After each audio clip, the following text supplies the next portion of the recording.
Students, आज हम पढ़ेंगे 4th क्लास की हिंदी का 4th चैप्टर है समय का महत्व। समय के महत्व के बारे में मैंने आपको पहले इसके कुछ आधा चैप्टर मैंने आपको समझाया था, आधा ये बचाओ। जो हमारा समय है वो हमें किसी भी प्रकार किसी भी तरीके से उसकी प्रतीक्षा नहीं करना चाहिए। जो समय को हमें नष्ट नहीं करना चाहिए। समय से उसे नष्ट कर देता है जो बीता हुआ समय कभी वापस नहीं आता। अब हमें कोई सा भी काम है जो हमें करना था वो समय पर नहीं कर पाएगा, तो वो जो बीता हुआ आपका जो समय है वो वापस लौट के नहीं जाता। जैसे आज का जो दिन है वो बीता हुआ कल आज का जो दिन है वो आपको वापस मिलेगा क्या? नहीं मिलेगा। उसी तरह आपको ये बताया गया है कि हाँ, हमें जो समय है उसको हमें अनमोल है और समय का हमसे क्या करना चाहिए? सदुपयोग करते रहना चाहिए। समय उसका मित्र है जो उसे व्यर्थ करवाते और वहाँ उनका क्या है? शत्रु। तो समय को हमेशा क्या करना चाहिए? उसको व्यर्थ नहीं गंवाना चाहिए। समय हमेशा क्या रहता है? अनमोल रहता है। मनुष्य ही नहीं, प्रकृति भी समय के अनुसार काम करती है।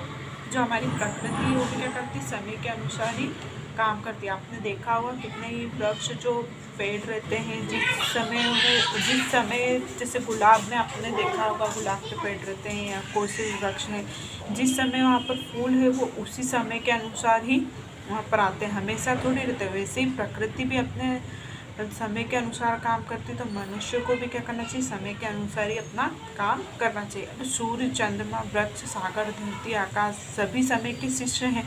तो आपने देखा होगा सूर्य जो है वो सुबह उठने के बाद ही निकलता है। कोई अपने को शाम को देखने को मिलता है क्या? कभी नहीं। तो वो अपने जब सूर्य, चंद्रमा जैसे है ये लोग अपने समय के अनुसार काम करते, तो हमें क्यों नहीं करना चाहिए? ये सभी भी क्या है? समय के शिष्य हैं। वृक्ष जो हैं, वृक्ष रहते हैं, सागर रहती, धरती, ये सभी क्या है? समय के शिष्य। ये सब अपने समय के अनुसार काम करते, तो हमें भी क्या करना चाहिए? अपने समय के अनुकूल ही काम करना चाहिए। अब जो समय का महत्व समझते हैं वे ईश्वर को प्रिय होते हैं। समय का महत्व आप जो समझते हैं वो ईश्वर इनकी जो भगवान है उन्हीं को प्रिय होते हैं। तो इसमें क्या बताया है चैप्टर में? हमें समय के बारे में बताया गया कि हमें समय का किस प्रकार से सदुपयोग करना चाहिए।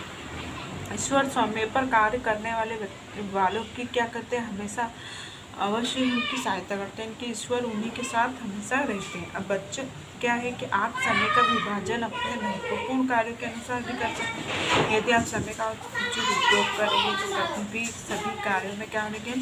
पूरे हो जाएंगे। आप समय का उपयोग करेंगे, अपने समय पर काम करेंगे। जैसे बताया जाता है कि समय के अनुकूल अपना क्या करना चाहिए? आपको काम करना चाहिए। आपको जो होमवर्क दिया जाता है, आपको जो वर्क रहता है, आपको समय के टाइम पे करना चाहिए। जैसे कि समय के तो जैसे कि समय का सदुपयोग करने से आपको क्या क्या लाभ होते हैं? आप अच्छे अंक के साथ परीक्षा में उत्तीर्ण हो सकते हैं। आपकी कक्षा का जो कार्य है, जो गृह कार्य है, वो समय पर क्या कर सकते हैं? आप पूरा कर सकते हैं, जिससे अध्यापक आपकी प्रशंसा कर सकें। आप दूरदर्शन पर भी अपनी पसंद के कार्यक्रम देख सकें, क्योंकि वो समय के अनुकूल। क्योंकि आपका जब काम हो जाएगा, आपका जो वर्क हो जाएगा, आप पढ़ाई कर लोगे, तो जो आप टीवी देखना हो, आपको जो नाटक हो, आपको जो पसंद है, जो मनोरंजन खेल हो वो खेल सकें आप। आपको खेलने व मनोरंजन के पर्याप्त अवसर भी मिल सके। आप कई प्रतियोगिताओं में क्या कर सकते हैं? भाग भी ले सकते हैं। ठीक उसी के विपरीत अगर आपने समय के अनुसार काम नहीं किया तो आपको जीवन भर पछताना पड़ेगा।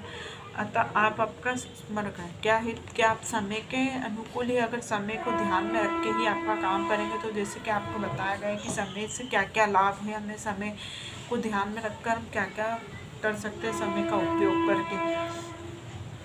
तो अब जो मतलब कि अभी तक अब जो आप कर रहे थे वो तो ठीक है। अब इसमें क्या बताया कि अब पछताए हो तो क्या, जब चिड़िया चुग के। ठीक उसी प्रकार जब आपको समझ में आएगा तो पछताने के लिए आपको सिर्फ पछतावा ही रहेगा और कुछ नहीं रहेगा। कि अब पछताएं कि जब आपने समय का मतलब कि ध्यान ही दिया उस चीज़ को, वो महत्व ही नहीं दिया समय का।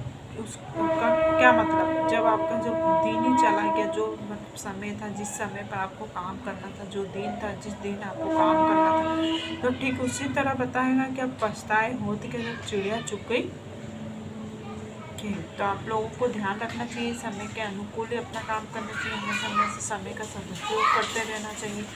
तो इसमें आपको चैप्टर में क्या बताएगा, समय के बारे में कि समय अपना कितना अनुकूल है, कितना महत्वपूर्ण है, जो हमें समय का ध्यान रखना चाहिए। तो चैप्टर आपको मैंने यहाँ तक पढ़ा दिया है, इसको आपको पढ़ना है और देखना है, और बाकी के जो इसके क्वेश्चन आंसर है और ये मैं आपको ग्रुप में सेंड कर दूँगी। Thank you.